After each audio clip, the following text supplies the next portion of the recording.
That's like, you know. I know. A round of applause. No, Hey, look. This is painful. no, don't do it. Don't do it. Don't do it.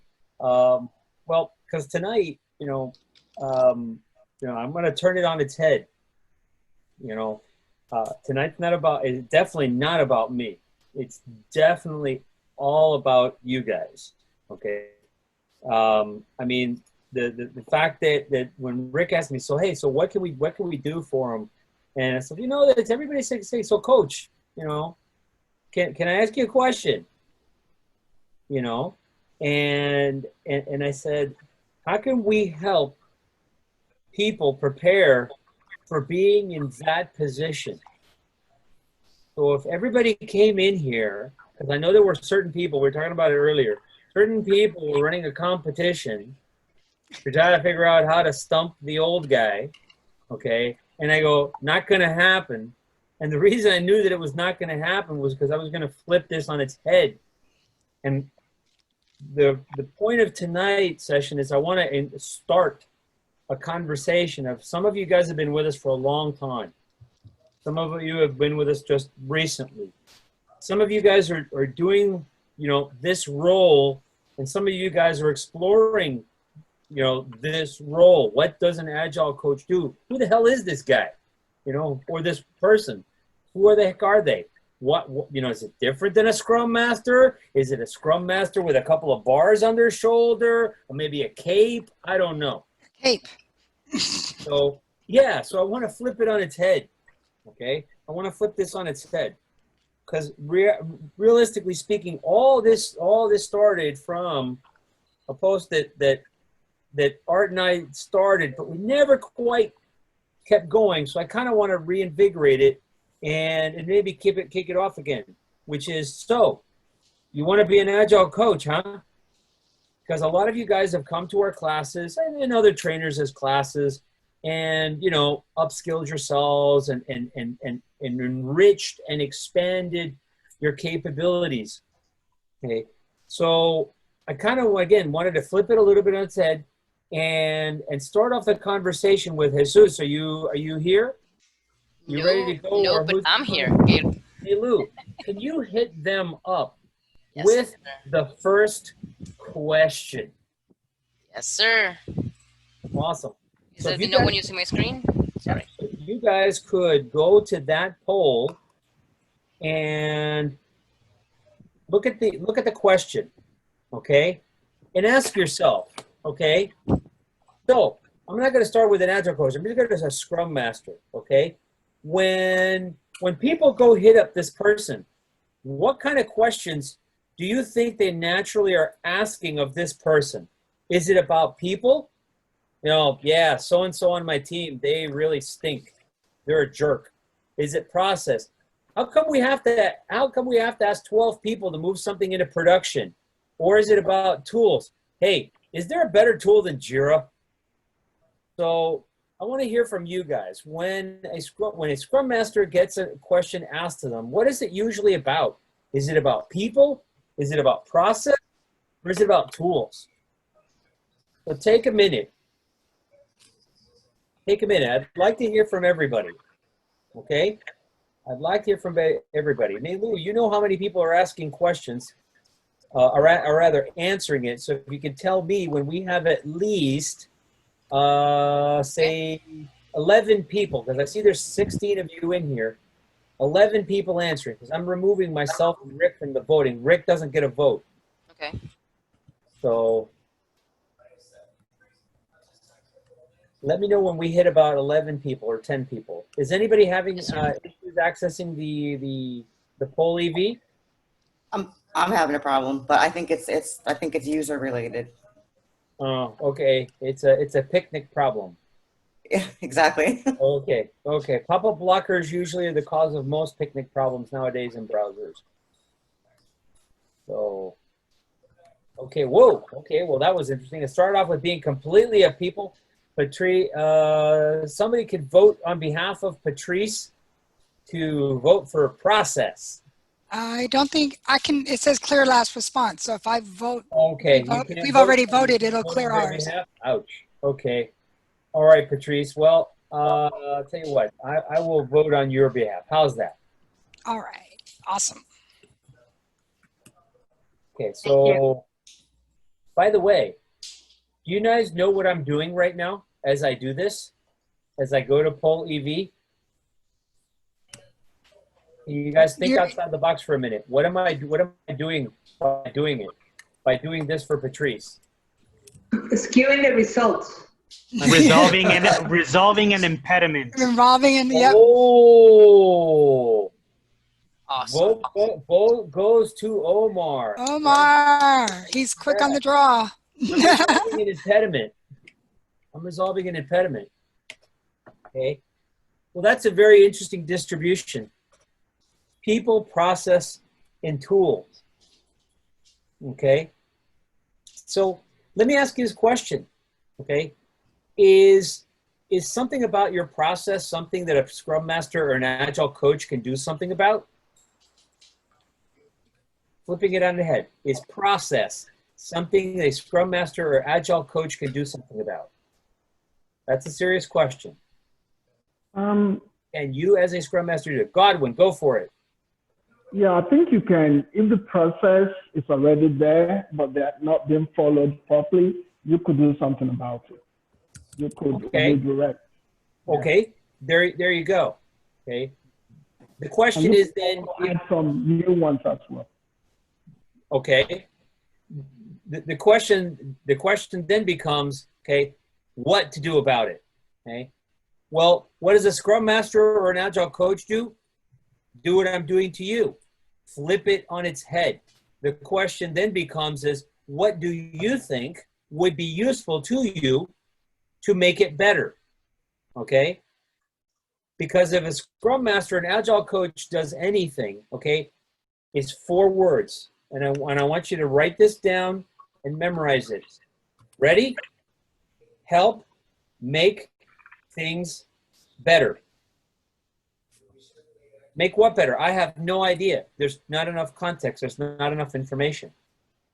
But that's what a Scrum Master or an Agile coach do, is help you as a team member and your team help make things better. Okay? That's what an Agile coach does. That's what a Scrum Master does. Okay? Because if you peel away the onion, the mystique of an Agile coach, okay, remember that a Scrum Master, one of their specific calls to action is to not just teach what Scrum is, but to coach. To coach not just the team, but also the organization. Okay? So you're trying to coach, hey, if it's not working for you, identify what could be better and help make it better. Okay? So what can I do as an Agile coach? Help make things better, right? Can you help make people better? If we go back to the poll, Nelu.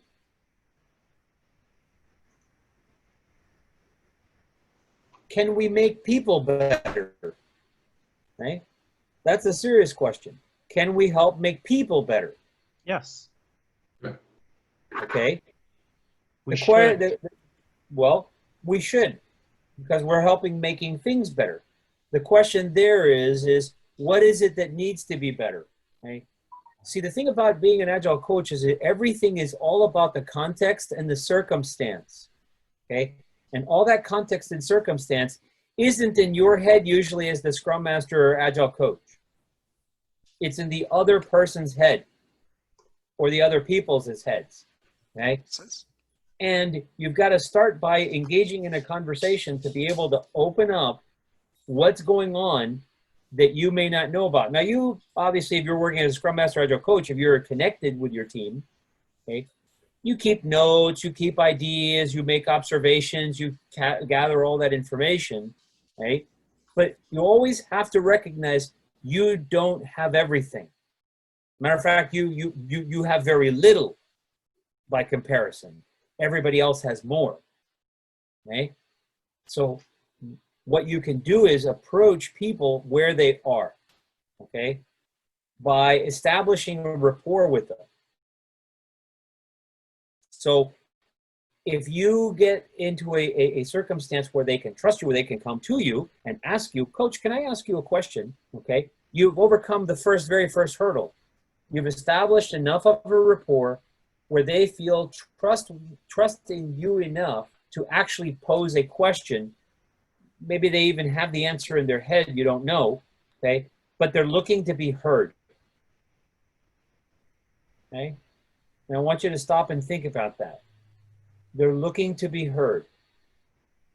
Most of the time, when people come to you as a Scrum Master, as an Agile coach, the very first thing that you can do for them on their behalf is hear them out. Okay? Anybody have any idea of why I would say the first thing you do as an Agile coach is hear them out? I'm curious to see what you guys think. Builds trust. I'm sorry, go ahead, Joe. I said it builds trust. Yeah, it doesn't just build trust, it reinforces trust. I come to this person, okay, who cares enough to hear me out. Does that mean that you're going to agree with everything that the person's going to say? Maybe they're going to say something completely, you know, out of base, okay? But first you have to establish that rapport where they feel that they are heard, okay? And then you can go a little bit further with that person. Okay? Then you can open up an avenue of conversation where you can invite them. Listen to how I'm saying this. Invite them, okay, to engage in a dialogue where they can explore alternatives to make the circumstances better. You guys with me so far? Is this making sense to you guys? Okay. Yes. One of the challenges for an Agile coach, and I'm going to speak completely transparently, okay, and Rick already knows this about me, is sometimes, okay, after a while, you know, you have to remember you're still human, you're still fallible. I hate to say it this way, you've heard of a lot of this already.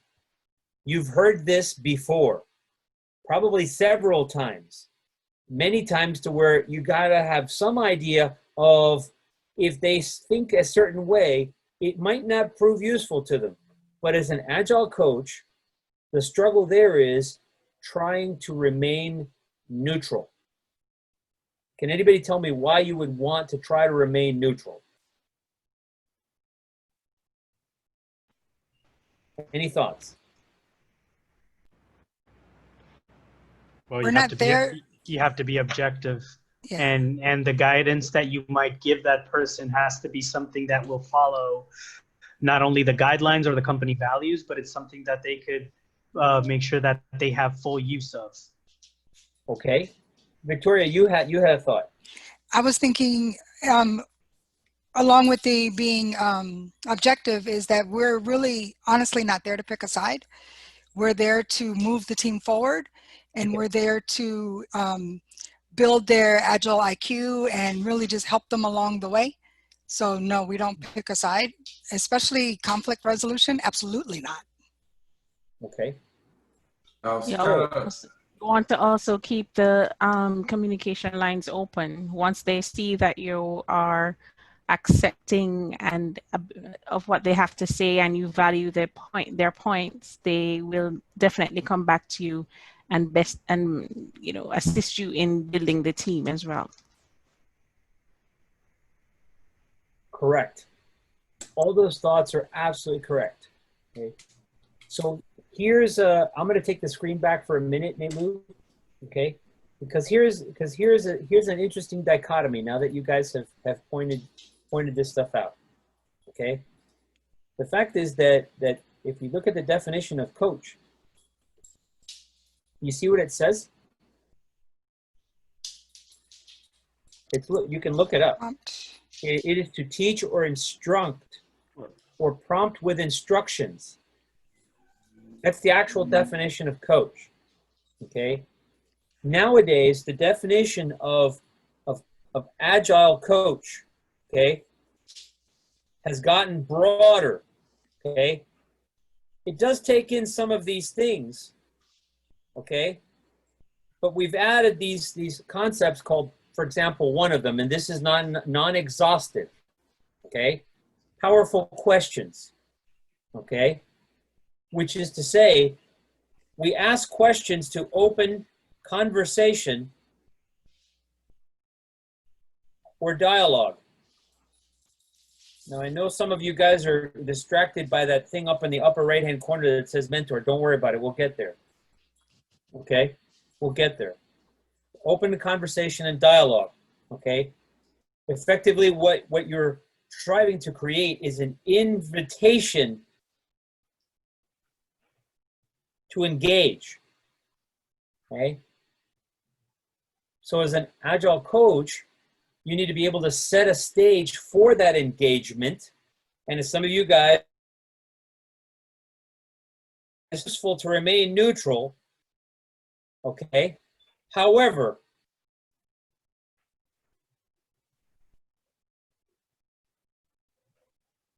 here's the wrinkle in all that, okay? Objectivity in a coach, okay, means objectivity throughout, not just to that person. Okay? If you're going to remain objective, okay, you must be real to that person.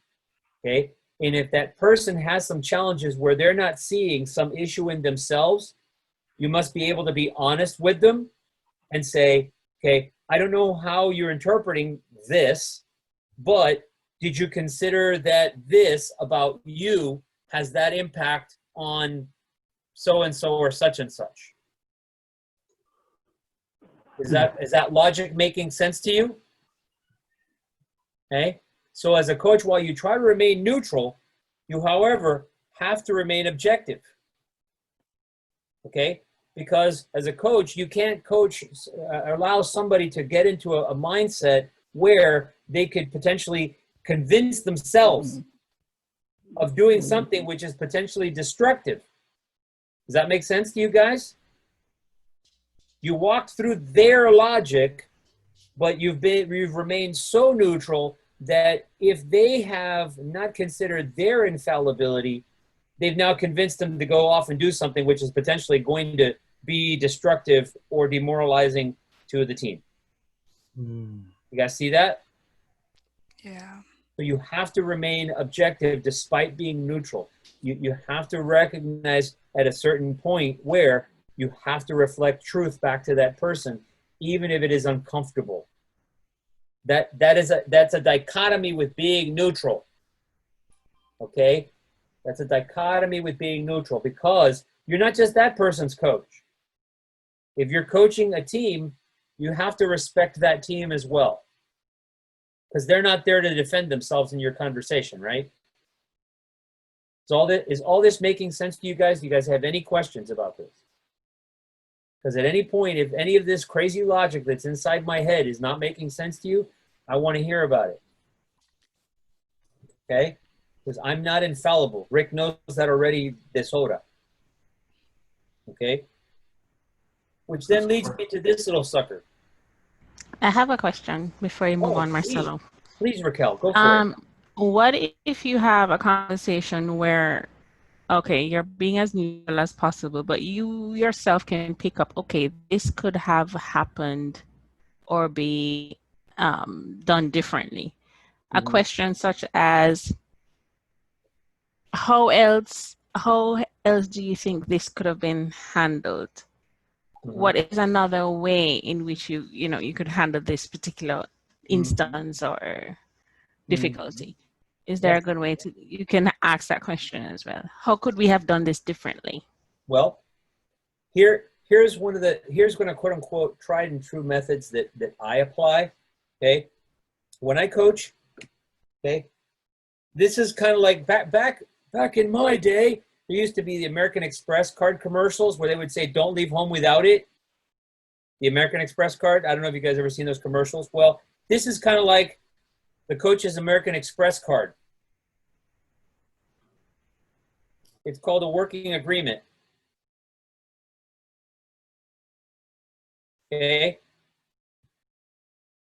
And the more clarifying your working agreement is with the team, okay, the more useful a tool it becomes to you. Because to your question, Raquel, your question could then be, okay, how does that align to the values you and your team already agreed to?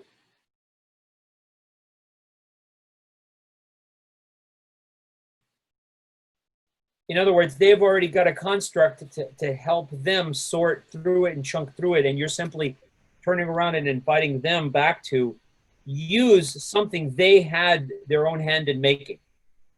Okay. You know? And so then you can explore further from there. So in accordance with that working agreement, then how could you respond to this different? Or what would be a different response to this?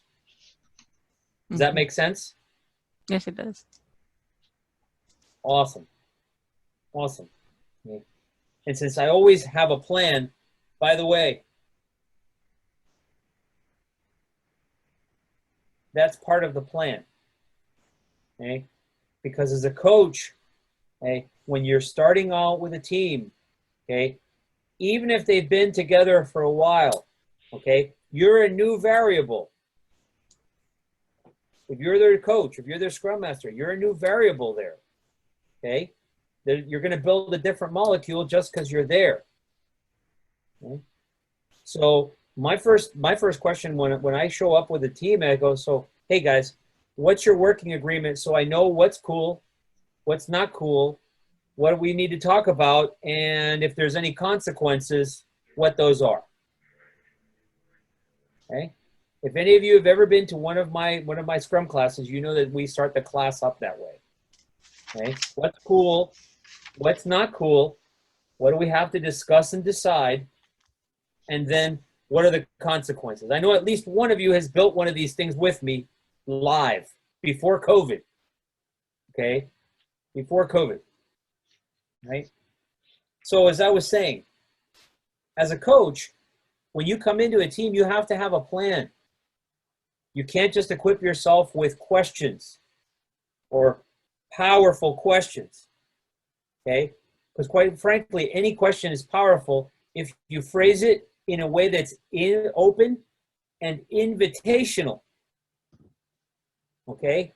Any question that's open and invitational is a powerful question because it sets the stage for some sort of agreement to have a dialogue, okay? And then you can explore from there. Okay? Because when you start off as a coach, I guarantee you, okay, you're going to have to behave as a mentor. Okay? And instead of using part B, you're going to probably have to rely on part A for a little while. Okay? Regardless of what other class you take to get a certification as an agile coach, when you walk into a team and you're first engaging with them, you're going to probably have to go to that base definition of coach for a little while before you can transition away from that and then start using powerful questions or questions more frequently. Okay? Why? Because, quite frankly, there are new ways of behaving, even if they've already got certain ways of behaving that are productive. Any questions so far? No questions so far. Hey, Nelu, can you take the screen back from me and ask the second question? Yes, sir. Cool, thank you. Yeah, I don't know that I feel comfortable when she calls me sir. I feel I'm sorry, Coach. That's okay. Yeah, call me whatever you want, just as long as you call me for dinner. Okay. You know? Yeah. Okay. Or Bill for beer, you know? Wow, do they still make those old jokes? I know, yeah, they still make pretty those old jokes. Okay. Yeah, the old jokes. Yeah. So here's the next question. TV. Here's the next question. As an agile coach or scrum master, when someone approaches you, okay, what do you think, okay, they're looking for to sort out their thoughts. Okay? Just free form, whatever it is. They're looking for answers. Okay, that's some people saying that.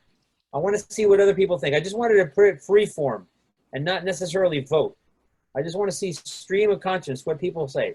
Do they want answers or they want help sorting their thoughts? Guidance, okay? Okay. That's a little midway through it. Somebody's writing on the screen. I love it, Vijo. Awesome. Way great to annotate. Awesome. Answers, guidance, answers. Okay. Resolution. Resolution. We can only respond once. You can only respond once? Oh, okay. I'm sorry. Maybe I should have been more. Okay. Listen to them. Help them solve their problem. Confirmation. I wanted to add listen. Sometimes they just want somebody to listen. Awesome. Thank you. And I've already answered, so I couldn't. Validation. I guess that's what that is. Okay. Validation. Clarifications. I love it. Clarifications. Banter. Just a talk. Fact finding. Fact finding. That's an interesting. Okay. Sometimes it will align with fact finding, brainstorming. Just let's throw some things out there and figure it out. Okay. Awesome. Okay. All right. Well, thank you for that. I've jotted them down as I typically do on my Canvas when I'm taking notes. So, Nelu, I'm going to take the screen back from you, and we're going to kind of walk back through some of these. And I'm actually going to start with this one. Okay. So, question for everybody. Okay. As a coach, what do we want to have? An open conversation and dialogue. We want to invite them to engage. Okay. So we got to set a stage. What do you think a good opening question might be if the person said, hey, I want to do a little brainstorming. I want to do a little fact finding. What do you think a good opening question might be, guys? What is the problem that you want to solve? Okay. What's the problem? Okay. Anybody else? What have you tried already? Okay. Yeah. What have you tried already? Okay. Very good. What's the situation or what's on your mind? Oh. Or what do you think is missing? Okay. What's happening? And then what was that last one? What was the last one you said? What do you think is missing? Okay. What's missing for you? What's missing? Okay. Mm-hmm. What's missing? What is the objective of the How would success look like?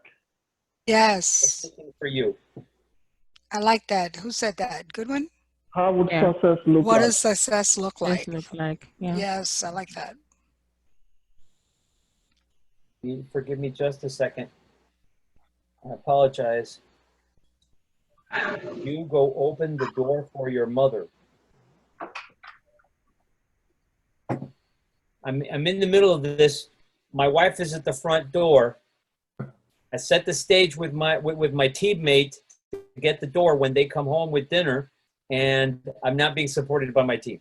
Did you do a work? Sorry about that. Is there sounds like a failure in the working agreement? Exactly. Yeah, I think there's an impediment right there. Failure in the working agreement. Correct. Team not self-organizing. Correct. Right. Correct. Absolutely. So we'll debrief it in the retrospective. Okay. We'll debrief in the retrospective. all these are great questions. Okay. So I'm going to put it back to everybody. Which one is the most open of all of them? Which one is the most invitational of all of them? What have you tried so far? Okay, what do you guys think? First, I'm going to go with the one that I said, but I don't know. I'm curious to see what you guys think. Which one is the most open? Leave them, to speak openly, regardless of, there's not many assumptions, only that there is a problem, right? Okay. yeah, and based on that point, it's kind of like what I was saying, like, what's happening, what's going on, or what are you thinking? Kind of leaves it open rather than stating what a problem, because maybe it's not a problem, maybe it's a situation. Correct. Maybe an observation, yeah, Yeah, something. yeah. Precisely. If I were going to choose, I would choose What's Joe. happening? Joe. I would choose Joe. Way to go, Joe. Okay. Oh gosh, we're never going to hear the end of it now. No, that's okay. That's okay. He'll find a way to cede the high ground. He'll find a way to cede the high ground. Yeah, let's get one once in a while. So you open a conversation. Okay, what's happening? Okay, it's the most open. Right. I'm going to share with you one that's even more open. What do you want to talk about? Want to get about. What do you want to talk about? It's that simple. What do you want to talk about? What's on your mind? Okay? Not just what's happening, what's on your mind? Okay? What's the difference in the two questions, guys? Can somebody tell me? What's the difference in the two questions? What's happening? What's on your mind? Or what do you want to talk about? What's happening could be, it could end up being like a blame game, or I see this way. It's definitely from that person's perspective as to what they see and what they want to talk about. But what's on your mind, to me, that's more thought-provoking, and it really makes them try to articulate what they're thinking.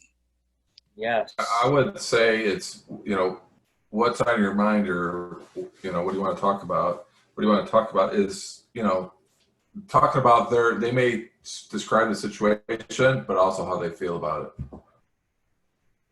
Yeah. Because if this is you and this is them, okay, there could be a whole bunch of stuff happening here. Okay? Back with their team. It could be a whole bunch of stuff happening here. But what you want to know, okay, what you want to know is what of all that stuff, okay, is what matters to them. You guys see that? What matters to them, okay? Because what matters, okay, is probably what will come out of their mouth, okay? Unless they're an introverted person, okay? In which case you got to dig, because it might be that there's several things in here. And you might have to chunk through some of those, what do you want to talk about, until you get to the real one, right here. Okay, so what do you want to talk about gets them open and into a dialogue.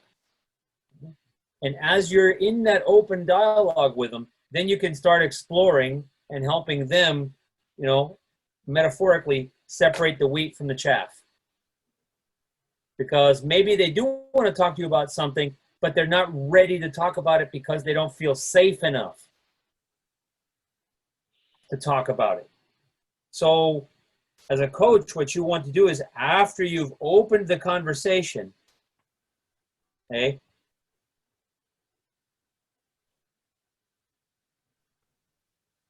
is help them connect with you're safe.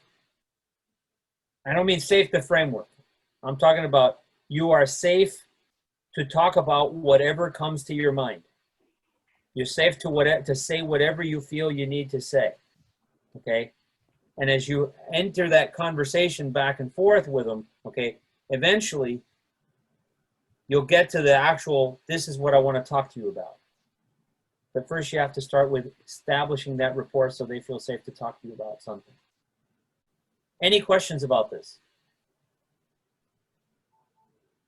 Okay, so I'm going to recommend for you guys a book, okay?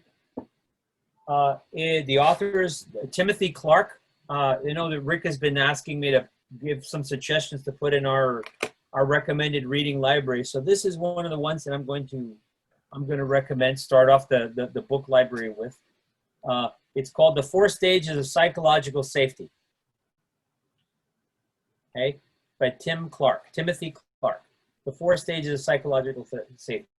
Okay, and so understanding a little bit of this, okay, will help you immensely as a coach, because that will help make it for people to be able to speak what's on your mind. What do you want to talk about? Okay? Because when they feel safe, they can be their true selves. Being their true selves, they can separate for themselves, usually, okay, the things that don't matter, and start getting to what really matters so you can have a productive conversation with that. Any questions? What are some of the success measures you'd say you would tend to measure as a coach to see how successful? Can you speak up, Evan? It's a little hard to hear you. Speak up just a little louder. What are some of, is that better? Yeah. Okay. I wanted to ask, what are some of the success measures that as a coach that you tend to look at to see how successful things are going? Okay, that's a thick question to unpack, because it bakes in a very, and I'm not going to say nebulous, but it's a little bit nebulous, because that word will mean something different, okay, perhaps similar, but something different to different people on your team. So when you ask me this question, I have to peel back the onion and say, situationally, what are we talking about? In other words, give me a little bit more context. Is it this team member A, team member C, team member C, and then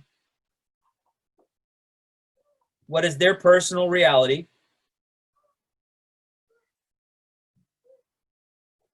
Okay, and then, as if things weren't hard enough,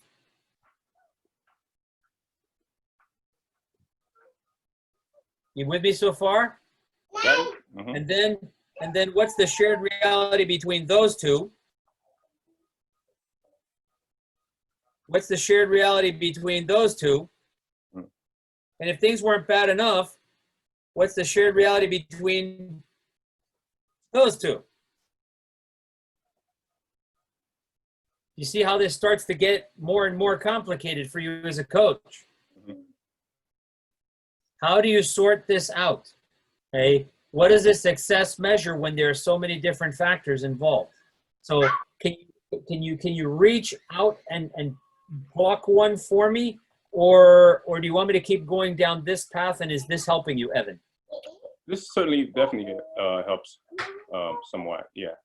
So just wanted to maybe look at it from a general or generic standpoint. When you start, when you stand up or launch a new team, maybe a team that was previously not fully agile, and they were a little bit foreign to agile ways of working.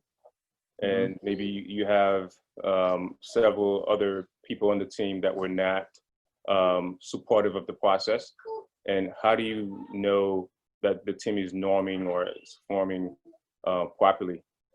Just to kind of read through them, kind of identify some basic metrics as a coach to say, hey, oh, okay, so those guys are really getting it. Just to sort of understanding that part, you know, just to know that the team is meshing, if you will, into the right agile framework that you try to instill. Okay. Yes, you are correct. Whoever that was is absolutely correct. Okay. Yeah. Totally correct. Yes. What I'm writing down.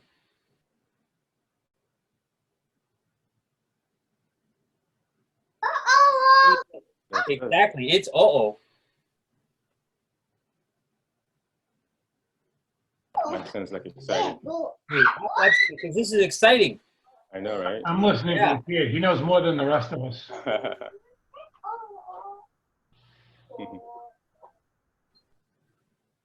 Okay, and I'm going to write this way. Write this way. Without metrics,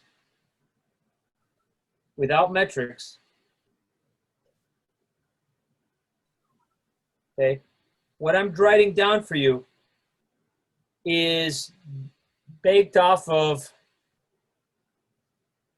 14 years of doing this, okay? I'm not going to call them my rules, so I'm going to put them in quotes. Anybody I've ever coached has had this written up on a piece of flip chart paper, okay? And I go, show me you're agile, get past rule number 1. You want to be high performing? Show me you're getting to number 3. You think you guys are you guys are the Avengers? Really? Show me you got to number 4. Okay? Why? Because if you guys can get to rule number 4, we're really at rule number 5.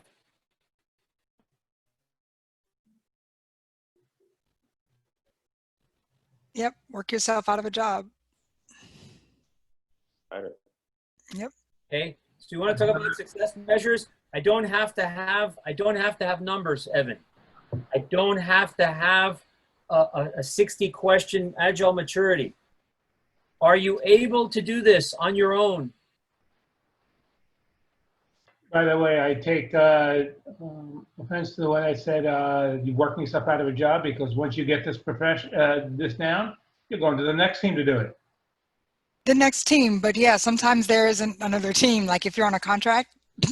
Okay. Doesn't matter. You know that once you get this team going, you'll be back on them again as a refresher. Yeah. Or there's a budget cut. It's something my boss doesn't like when I say either, but you want them to be self-organizing. You want them to be able to do it. And you want to still be able to increase their agile maturity, because you can never know everything, and there's always continuous improvement. Okay. And they always slack off. There's always time to go back and clean them up. Yeah, they get comfortable, don't they? Yeah. So you'll never be out of a job. And if you are, guess what? There's another one waiting for you. Yeah. Here's where I'm going to... I never worry about that. Here's what I'm going to introduce. Oh, it's not a worry. You guys want to know about secrets? Oh, I worry about everything. Secrets from my little book. Here's my secret from my little book. There's a rule 4B. Oh, wow. Okay. Rule 4B. Okay. Yourself. Yeah. Okay. Replicate yourself. Rule 4B. Is that a right thing to say to someone? Ancient Marcelo secret. The first rule of any leader is find the next leader to build. I was just going to say that. Leaders make leaders. Find the next leader to build. Okay? Find that person. Help them understand this. Time for you to go. Okay? Now, with regards to that, it's not a well understood thing for some reason. I don't know. But Scrum Masters, Agile coaches, you aren't just supposed to coach the team, even if that's what they hired you for. Okay? Remember how we were talking earlier with Godwin about process? Well, what if it's the process outside of the team? The team's running okay, but it's the process outside the team. You got to go see the 12 disciples to get something moved into production. Doesn't matter how clean their code is, how many unit tests, how many regression tests, how many UAT tests they pass. Automated, you still got to go hit up the 12 disciples to move to production. Okay? Why? Because they wrote this great big handbook on stone that somebody 30 years ago wrote. Oh, I don't know. It's in some room locked up. Okay? They say if we open that room, it'll blow up. I don't know. So we got to go to the 12 disciples to move something to production. Okay? So as an agile coach, okay, if you want to be true to yourself, be looking for opportunities to help the organization see opportunities where you want more agile out of this team. Well, guess what? We got to be less non-agile out here. Right. Well, what does that mean? Well, let's go talk to the team. Okay? So just because it's time for you to go, if you've gotten to number 5, doesn't mean it's really your time to go out of the organization, people. Okay? But the point is as a coach, you need to be thinking about these things. You need to be having your plan. Okay? Which brings me back to this. Your plan is, it's not just about the team. So you need to be thinking ahead to when you've helped this team be the Avengers, the Justice League. Okay? Whoever, whatever superheroes you want to come up with. Okay? There is always somewhere else this can be replicated. And shock, I'm gonna blow your minds. This is a serious question.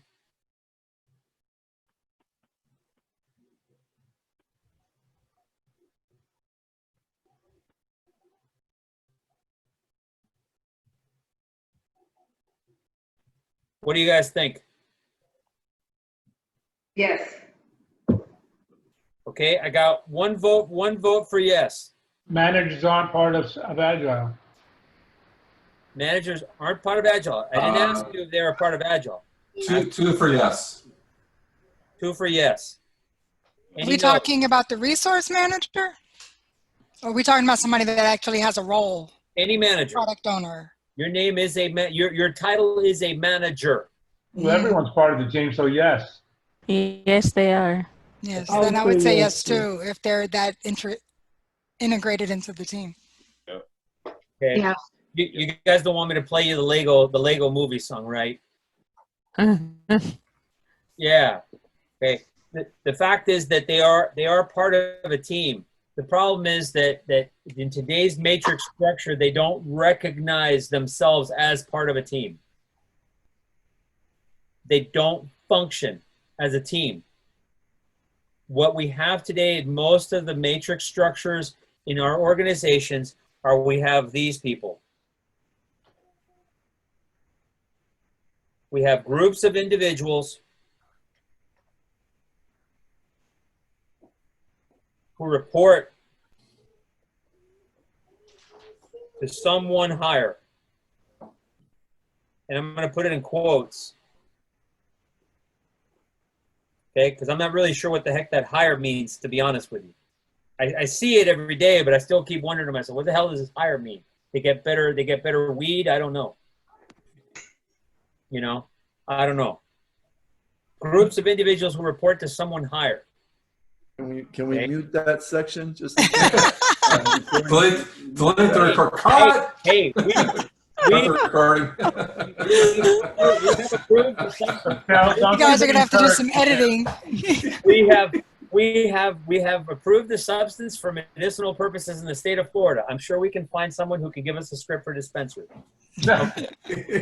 Okay. So what we have usually are groups of individuals who report to someone higher, but they don't see themselves as a team. Okay.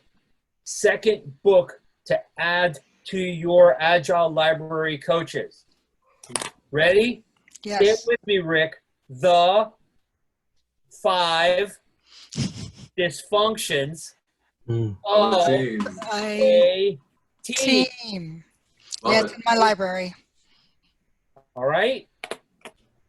Learn it, live it. They even have a workbook. Okay. I'll go you for round 2. Okay. There is yet another book. Okay. Also by the same author. It's called The Advantage. Okay. And while it's a 200 and some odd page book, I'm going to spoiler it for you. The answer is on page 1. Literally. The answer is on page 1. It turns out, and actually I think there's a YouTube video of this, Rick. I just got to find it. Patrick Lencioni was at a all hands, global all hands for a very large company that's in the Bay Area, who I can't tell you their name, but the name starts with G and ends with E. But I can't tell you their name. I can't tell you their name, okay? Because that would be breaking a trust. So anyways, so he's at this all hands meeting, and he turns to the CEO, okay? Guy is making more money than I'll probably see in my lifetime. And he says, so you and your friend, you guys have built this up from the ground up, but why, how is it that you feel that you were able to do it and do it so successfully? And he turns to Patrick Lencioni and he says, it's because I was never thinking of myself as above anyone in my organization. You guys catch that? I was never catching myself above anybody in the organization. Okay? In other words, this CEO worth billions of dollars, probably now worth maybe over $100 billion, okay, never saw themselves above any other person in his organization. Okay? In other words, just because you reported to somebody, okay, doesn't mean that I'm higher than them.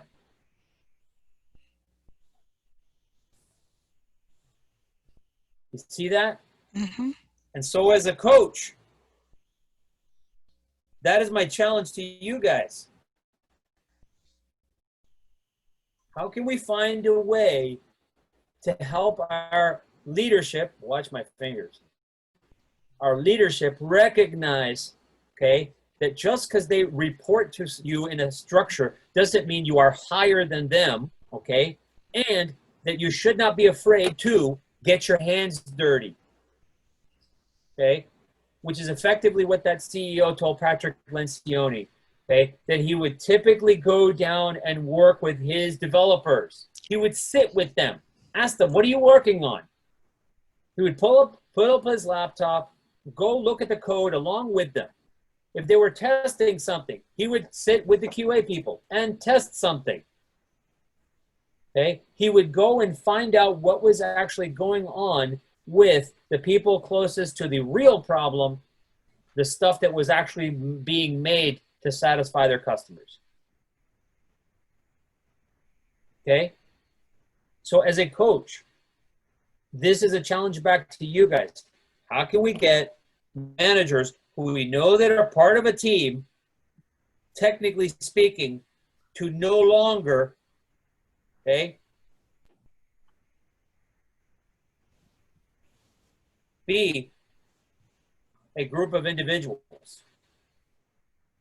Can you guys think of a tool that I might have shared with you earlier to help them start making that transition from a group of individuals into a team? A cow. Okay. Nice plug. Nice plug. Now Rick unmutes. Now Rick unmutes because, you know, it's like, okay.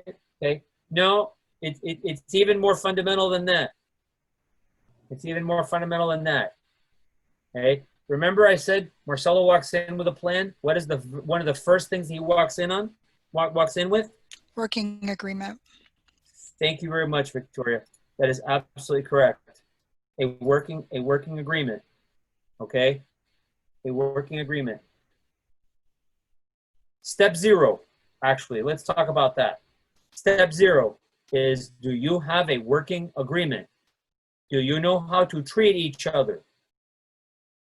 Do you know how to behave around each other? Okay? If you can't, if you don't know how to behave around each other, how can I mean, in me, we're speaking as their manager. How can I really trust you to behave yourselves around others? If I can't trust you to behave yourselves around your peers, how can I trust you to behave around with your direct reports? You got a lot of experience. You got skills, yo. But this is different. Okay? This is different.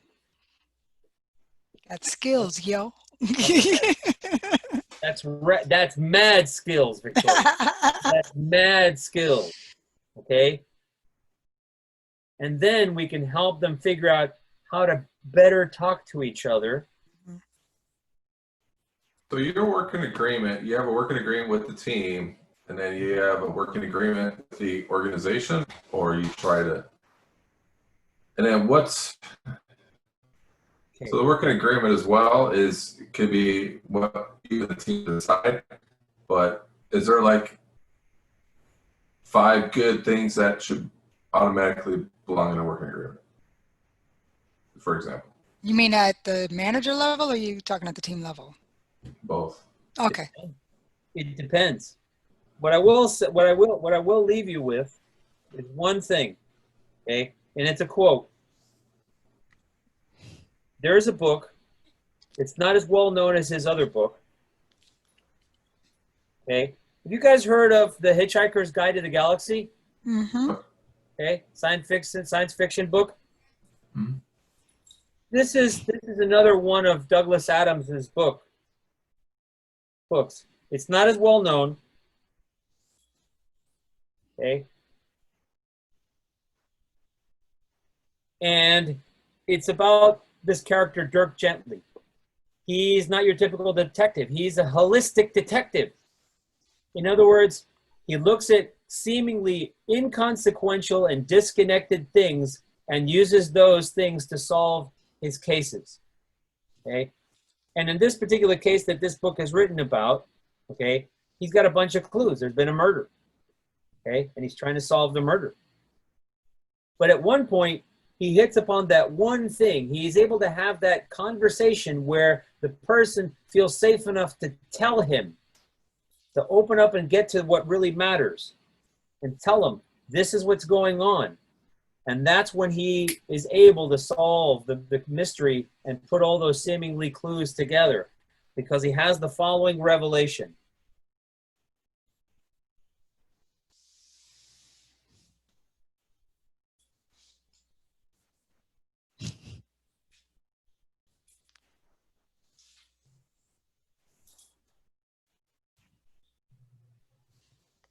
So the answer to your question, Joe, D, all the above. Okay?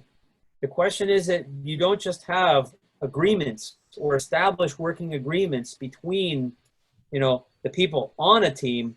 Remember how I said that these people you're interacting with, when I was talking to Evan, they have different realities. Mm-hmm. Okay? You have to have agreements between those people so they can self-manage those realities between them. And if they don't have this operative structure, which they can make as lightweight or as strict as they want, okay, it becomes harder for them to self-manage these different sets of realities. Okay? So effectively what you're doing is you're taking this as a pattern,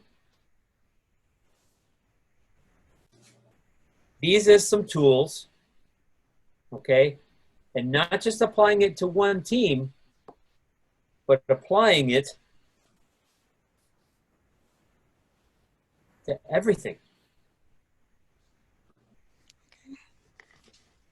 Does that make sense? Does it not make sense? Does it shake your head? No, it makes sense. Perfect sense. It's a good framework. Yeah. Yeah. And I'll go you one further. It doesn't care what you're using. Safe, Scrum, Kanban, Mel's cooked up in my kitchen agile framework. It doesn't matter. Because at the end of the day, what you've done as a coach is you've connected people. Okay? Agile frameworks don't fix problems. People fix problems. Okay? So I'm pretty much out. I had another question. Leilu, you want to go ahead and ask that question? Yes, sir. I'm curious, and then we'll end up with Yes, that. coach. And we'll end up with that. Thank you. You caught yourself, huh, Nayla? She did. Okay.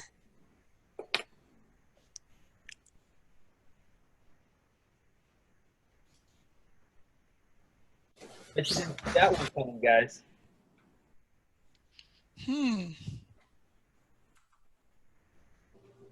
Things that make you go, Yeah, I wasn't on mute, sorry.